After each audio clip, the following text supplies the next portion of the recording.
ಪ್ರಪಂಚದಲ್ಲಿ ಅನೇಕ ರಹಸ್ಯಗಳಿಂದ ಕೂಡಿದ ಸ್ಥಳಗಳಿವೆ. ಆದರೆ ಅವುಗಳಲ್ಲಿ ಅತ್ಯಂತ ಕುತೂಹಲಕಾರಿಯೂ ಭಯಾನಕವಾಗಿಯೂ ಕಂಡುಬರುವ ಪ್ರದೇಶವೆಂದರೆ ಬರ್ಮುಡಾ ತ್ರಿಕೋನ. ಈ ಸ್ಥಳವನ್ನು ಕೆಲವರು ಮರಣ ತ್ರಿಕೋನ ಎಂದು ಕರೆಯುತ್ತಾರೆ. ಅಟ್ಲಾಂಟಿಕ್ ಮಹಾಸಾಗರದಲ್ಲಿ ಫ್ಲೋರಿಡಾ, ಬರ್ಮುಡಾ ದ್ವೀಪ ಮತ್ತು ಪ್ಯೂರ್ಟೋ ರಿಕೋ ಈ ಮೂರು ಸ್ಥಳಗಳನ್ನು ಸೇರಿಸಿದಾಗ ಉಂಟಾಗುವ ತ್ರಿಕೋನವೇ ಬರ್ಮುಡಾ ತ್ರಿಕೋನ. ಸಮುದ್ರಯಾನಿಗಳಿಗೂ ಪೈಲಟ್ಗಳಿಗೂ ಇದು ಭಯ ಹುಟ್ಟಿಸುವ ಪ್ರದೇಶ. ಅನೇಕ ಹಡಗುಗಳು, ದೊಡ್ಡ ದೊಡ್ಡ ವಿಮಾನಗಳು ಈ ಪ್ರದೇಶದಲ್ಲಿ ನಾಪತ್ತೆಯಾಗಿವೆ. ಕೆಲವು ಹಡಗುಗಳು ಖಾಲಿಯಾಗಿಯೇ ಸಿಕ್ಕಿವೆ. ಆದರೆ ಅಲ್ಲಿ ಇದ್ದ ಸಿಬ್ಬಂದಿ ಎಲ್ಲರೂ ಅದೃಶ್ಯ. ಕೆಲವೊಮ್ಮೆ ಯಾವುದೇ ಸುಳಿವು ಕೂಡ ಸಿಗುವುದಿಲ್ಲ.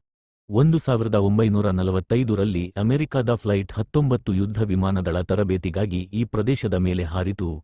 5 ವಿಮಾನಗಳು, 14 ಪೈಲಟ್ಗಳು ಏಕಾಏಕಿ ಸಂಪರ್ಕ ಕಳೆದುಕೊಂಡು ನಾಪತ್ತೆಯಾಗಿದ್ದರು.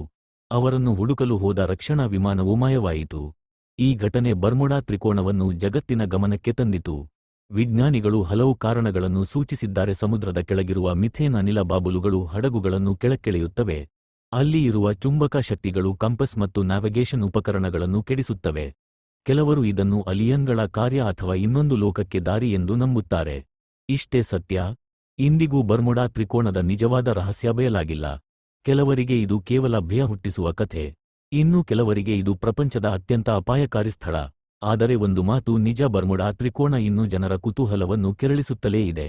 ಈ ಕಥೆ ನಿಮಗೆ ಹೇಗಿತ್ತು? ಬರ್ಮುಡಾ ತ್ರಿಕೋನದ ಬಗ್ಗೆ ನಿಮ್ಮ ಅಭಿಪ್ರಾಯವೇನು? ಕಾಮೆಂಟ್ನಲ್ಲಿ ತಿಳಿಸಿ. ಇನ್ನಷ್ಟು ರಹಸ್ಯಮಯ ಕಥೆಗಳಿಗೆ ನಮ್ಮ ಚಾನೆಲ್ಗೆ ಸಬ್ಸ್ಕ್ರೈಬ್ ಮಾಡಿ.